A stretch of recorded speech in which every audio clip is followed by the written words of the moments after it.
Welcome to the Cruise Retreat podcast. Hi, I'm Rita Perez, and I'm a travel advisor specializing in, you guessed it, cruise ship retreats. This podcast is for service-based entrepreneurs and corporate decision makers to learn more about staying everyone's favorite company with a cruise ship retreat. Ready to increase your client or employee retention? Listen in on this week's show. All right, everyone. Welcome back to the podcast. I am so excited to have you. I have a wonderful guest with me today. Her name is Michele Shelton. Welcome, Michele, to the show. Thank you, Rita. It's my pleasure to be here. Yeah. So tell us a little bit more about what you do to kind of set up the stage for the big conversation we're about to have.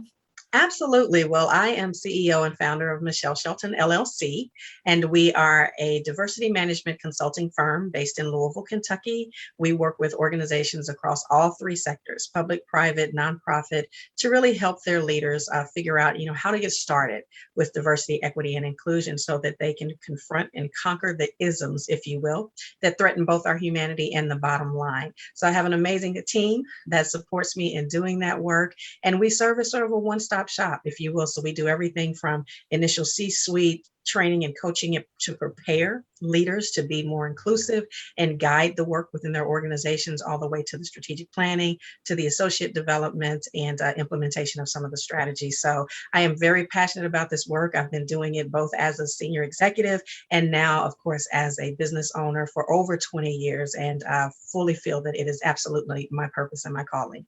Yes, wonderful. And that's, especially with all the events that happened last year. And I know when we had our prior conversation, even though I consider myself a Hispanic woman, I've never really identified myself as a person of color or made it a particular point to be so inclusive, even though I've done little things like make sure that I've had graphics on my website that represented a lot of different people.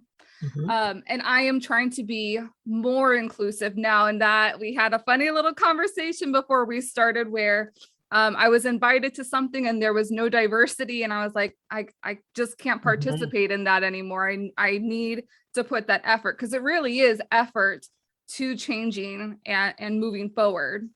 Absolutely. Absolutely. And let me just say, before we go any further, happy Hispanic American Heritage Month. Thank it kicks you. off today. So I always look forward to this time of year. I love the culture. I'm still working on my salsa dancing, but it's always been a stress reliever. I absolutely love it. So I don't want to let this go by without making sure that I honor you and wish you a great celebration for this month. Thank you. Thank you so much. I did do a fun little reel on my Instagram, dancing a little bit to In the Hype music. You'll have to give me some lessons. Yeah, of course. So before we start really talking into how we can incorporate DEI into organizations and into engagement events, can you break down what are the differences between diversity, equity, and inclusion, and how should that be incorporated into business, or how can we identify that it's been incorporated? Great question. And I'm so glad you asked that, because often the terms diversity, equity, and inclusion are used interchangeably, and they are so very different. What they represent really is a process. And if organizations think about it in that way, what they will I come to understand is that when it comes to diversity is about representation, right? You have folks who are from traditionally marginalized communities who have to have seats in your organization. They have to have representation. They have to be present. And it's not just about race and ethnicity. It's folks from many different communities, right? People of different abilities, sexual orientation, gender identity, age, gender, etc. So let's make sure that, I want to focus on the entire spectrum. And really, when organizations come to understand what diversity truly is, then they're able to broaden that definition. From there, you have inclusion, okay? Diversity gives people access to be present. Inclusion is about really making sure that those folks, once they show up, have equal opportunity.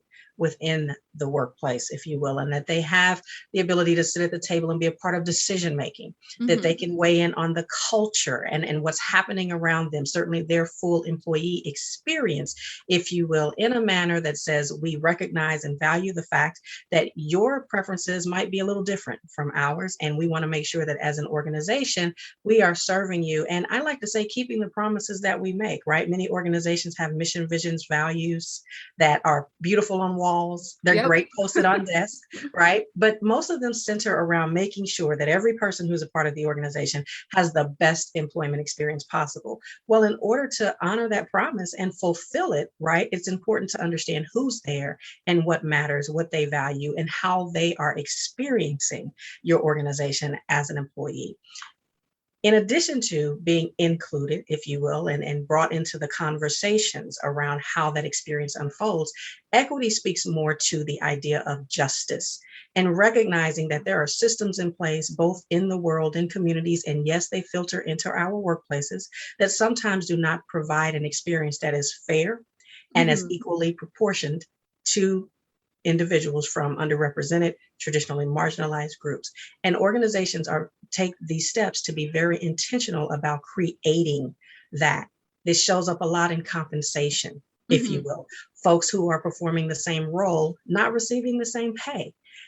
Figuring out, okay, what is it going to take to make sure that folks are prepared for promotional opportunities? If there are differences, if you will, if there are gaps in their training and education, what are we doing to make sure that they have that and do so in a way that does not blame, if you will, the folks who need the additional assistance? And you don't look at it as they don't have it because they haven't done enough to pursue it. You actually take into account the fact that there are, again, systems, both in the workplace and in society in general, that often leave people without access to opportunities that can help elevate them to where they need to be. So equity is not something that you do overnight. Right. Diversity and inclusion isn't something that you do overnight. Let's first get folks into the workplace, have the representation, inclusion, bring them into the conversation. And when you're being inclusive as an organization, that's when you start learning about more of the areas that you have for improving equity, because now you're hearing directly from the folks who are impacted. So it's all a process. Yes. No. And I like that you also brought up that there's a lot of different intersections that are involved when we're talking about diversity, because I think the ones that we can see at face value are things that need to be improved upon just in general. And then I have what you would kind of call an invisible illness. I have an autoimmune disease. And I've been diagnosed since 2007, but it wasn't until recently that I've had a lot of symptoms that made me change the way I ate in order to reduce those symptoms. And you wouldn't think that food is such a big deal, but when you cannot find the type of food that you need to be eating, it becomes a really big deal. And I'm finding myself, I've never really found challenges before until that came to me. So I think even having that experience for myself, now I am more aware of how others in other situations also feel when they are not included or they're not part of the conversation when it comes to creating menus, or what are we going to offer on the airplane or the cruise ship or whatever mode of travel or restaurant that you may be at.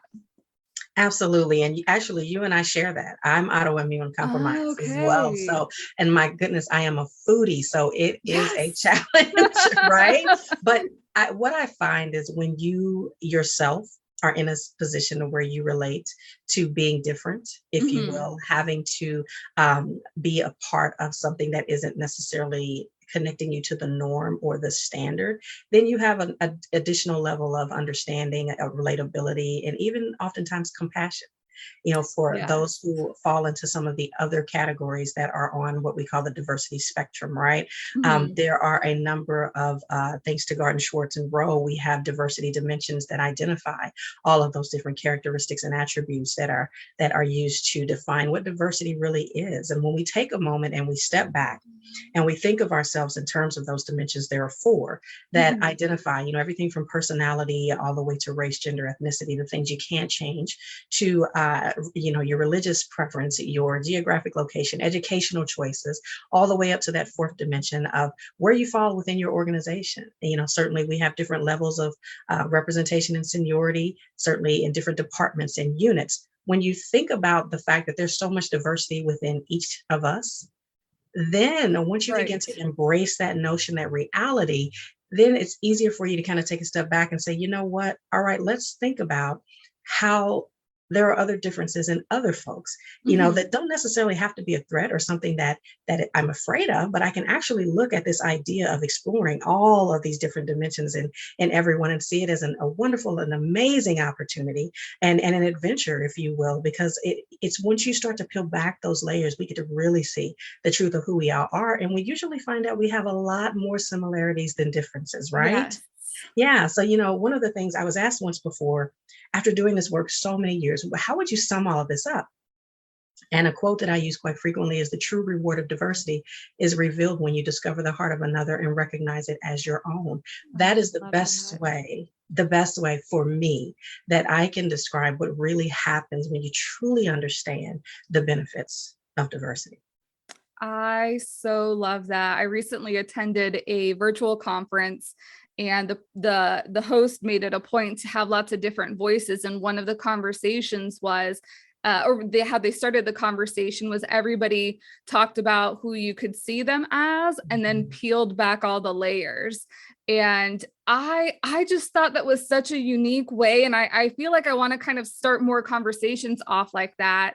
Like, Mhm. hi, my name is Rita Perez. I'm a Puerto Rican American. I have an autoimmune disease.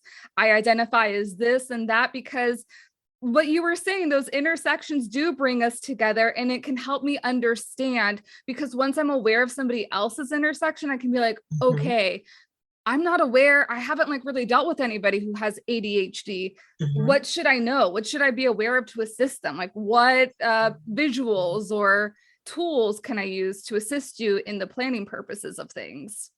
Absolutely. And folks who love learning, what I appreciate most is when we sit down and, like you said, just start having conversations and peel back the layers. Mhm. It's again, you get to that place to where you start learning Yes. truths, if you will, that combat stereotypes, that combat unconscious bias, that Yes. combat microaggressions, right? Which are usually fueled by the stereotypes and the unconscious bias that we have, right? Right. And when you have that, it's for people who are lifelong learners and who love learning and love people, love humanity, that is something that just is very exciting. And I'd much rather sit down and have a conversation with you and let you tell me your story than to Mhm. operate Yes. based on my own limitations, right? Yes. I totally agree with that. And it's funny because like even in networking calls, the point of networking is kind of to make that relationship, but also in the end, see if maybe some business comes your way. And I find myself telling people, I'm like, I don't even care what comes out of this. Like, I just had so much fun getting to know this person. Absolutely, absolutely. But that also requires, a healthy dose of comfort with yourself as well, Right. to be able to step into that space and really allow an opportunity to acquire appreciation for who others are. Yes. Yeah. Agreed. Yeah. So, what should companies and businesses be doing right now to incorporate some of the DEI aspects into their culture? I would say, Rita, exactly what we're doing right now. Start the conversation, right? Mhm. We had so much happen, and you mentioned this last year with all of the racial justice movements and COVID coming in and exposing at an even greater level a lot of healthcare disparities and the Right. real struggle with class in our country, Yes. right? Uh, Organizations really need to start having these kinds of conversations and recognizing that their employees are whole individuals, right? Mhm. And that not only does the organization have a bottom line that it hopes that its employees will come in and support and advocate for, but employees themselves, no matter what level you work in an organization, they have their own bottom line. Yeah. They have their own bottom line. I call that the dual bottom line, if you will. And they are looking for organizations and an experience, if you will, at work that will affirm who they are. It will add value to their day-to-day experience and also, be something that just gives them an opportunity to really conceive of what else they can accomplish. They Mhm. don't want to be limited. And the Right. values that people have, what's happening outside of the workplace, people carry that in with them. And what's happening, we have so many different generations. We have about 5 generations in the workplace now. And for many of the older generations, the silent generation, the boomers, many of them, work was a means to an end. You go to Right. work, you do what you're told, you make your paycheck, then you go home, right? And you Right. live your life outside of that. For Xers, we were there. We understood there were responsibilities, right? That we had to at work, and we gave it our all. But after we finished with work, we went home and we wanted to live our lives, right? Right. With millennials and many of the individuals in Gen Z, they really want a work experience that allows them to bring everything that they are, all that they are, as do many people, to the workplace. And they want to feel like their work experience is aligned with who they are personally relative to their values and the things that they hold near and dear. Gen Yes. Xers, I like to say we're kind of like the bridge, if you will, between the generations. And, so we still understand the responsibilities of being at work and making sure that you're doing your job. But we also understand the importance of being able to express and assert your independence and those things that matter to you and advocate for your values, right? Yes. So what employers are dealing with is, well, who do we listen to and who do we serve? Everybody wants different things. Well, the way you figure that out is you have to ask your employees. Long gone are the days where leadership alone sits in a conference room and makes all of the decisions and then just filters it out and expects people to come in and do what they're supposed to do. Right. Employees want to be engaged. They Right. want to be involved. They want to have opportunities to be able to have a sense of ownership, if you will, around not just their experience, but ultimately what happens as a result of great positive experiences for their corporation. They want to feel proud of their employer. So when so much is going on out in society and there's no discussion, there's no acknowledgement of that at work, it doesn't allow employees to show up, no matter what generation they're in, as authentically as they can possibly be. Right. They have to bring themselves in because all of it is a part of who they are. No more is the separation the rule of the day. So to have the conversation leads employers into a space really that can be beneficial because that can help them to understand what employee expectations are, certainly what resources are available, what the needs are, and then they can go from there. Many put out statements last year Hmm. in support of Black Lives Matter, against racial injustice, right? And the problem that we're having now is employees are saying, well, we said last year that Black Lives Yes. Mattered. We Mic said last drop. year, right? We have it on our website that diversity and inclusion is important, but what are we doing, right? Right. So they're looking for their employers to make sure that they're exercising integrity around those claims and that they're following through, and not just from the place of making sure that they throw some money at it or have one initiative, but they're engaging employees to talk about how they can have initiatives that are relevant, intentional, and sustainable for Yes. the organization. Yeah. Yeah. No, that is huge. And so I'm going through a rebrand for my own business. And Mhm. I had asked somebody, I was like, should I have a diversity statement? And they had mentioned to me, it's not really as important as, like, I would rather like to see diverse images on your website than see a diversity statement. Your employees or clients mean the world to you. So why don't you show them the world and a thing or two? If you're ready to take your cruise retreat idea to a working plan, you need the Cruise Retreat Toolkit, filled with calculators, templates, timelines, and more. The toolkit will get you 5 steps closer to your cruise ship retreat, and as a result of the retreat, more dedicated and motivated employees or clients. Grab it now at cruiseretreattoolkit.com and save $20 with the code podcast. If I'm going through your social media, who are you interacting with? Who can I see that's in your network?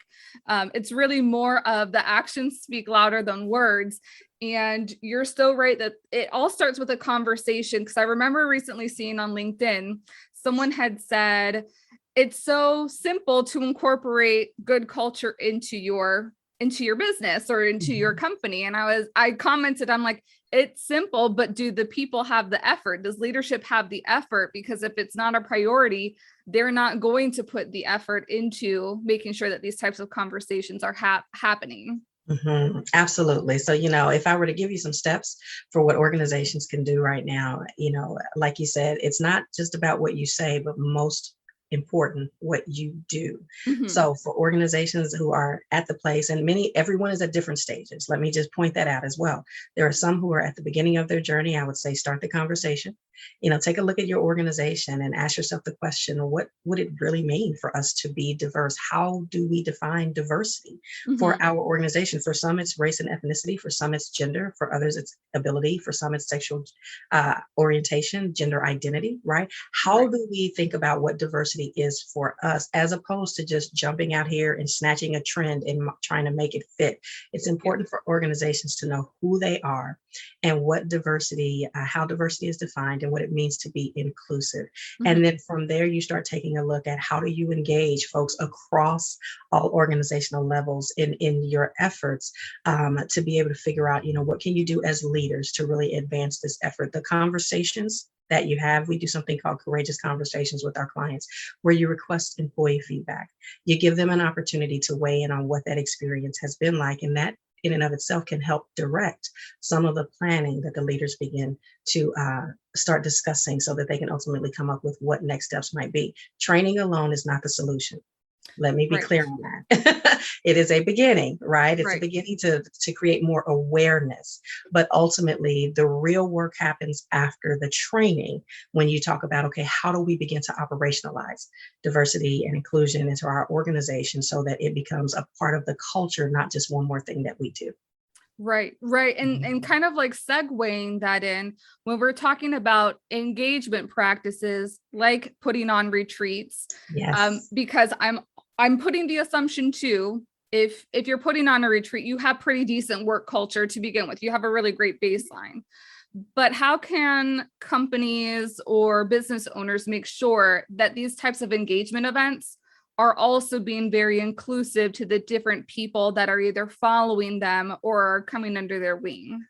Again, make sure that you're engaging your employees in the planning process itself so that you do have diverse representation in the folks who are planning the retreat and that Mhm. they are able to bring the perspective that you need to consider various aspects of it. For example, when you're choosing a location, you want to choose a location where there's going to be support. And certainly, while you're cruising and you're on the water, that's great. Typically you can kind of create your own culture on the Mhm. ship. But if you're going to a location where you plan to dock, for example, and folks are going to be given an opportunity to go out and explore the area, you want to make sure that that area is going to be safe for all of those who will be represented Right. within your employee base. It may be helpful to do some preliminary research into the community to make Mhm. sure that you can identify attractions and places where people can go and again feel reasonably safe and welcome, right, once they arrive. Right.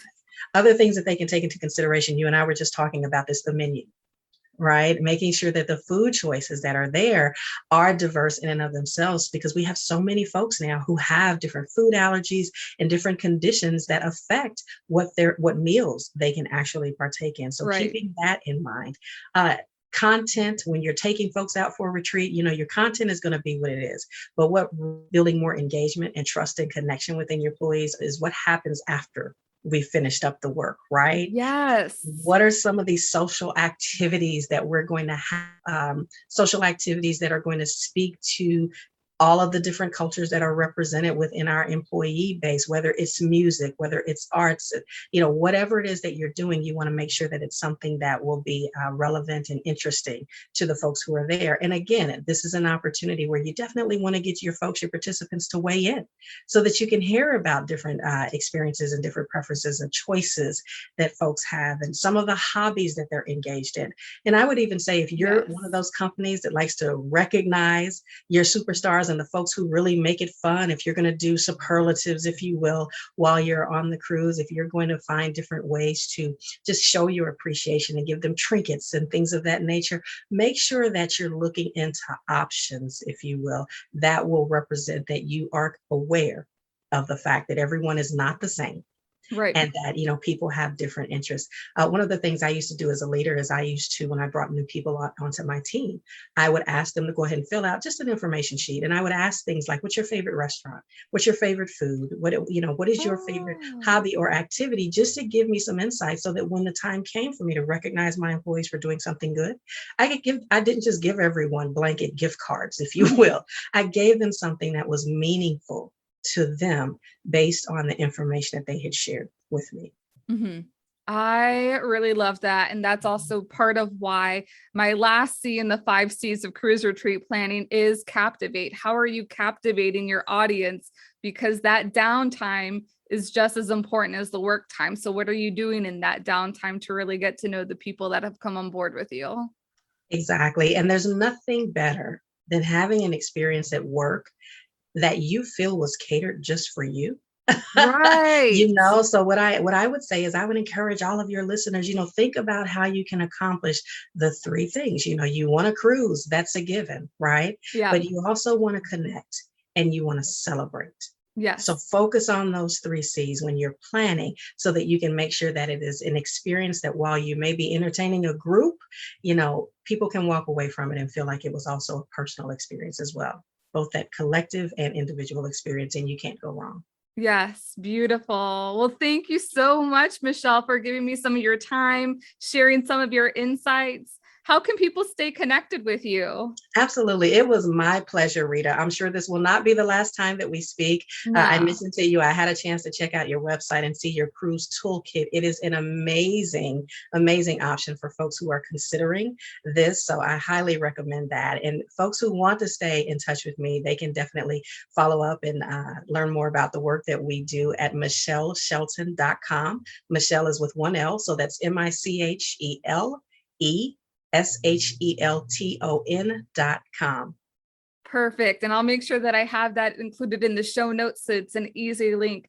Thank you so much, Michele. I really, really loved having you on. Oh, same here, Rita. Take good care. Bye-bye. You too.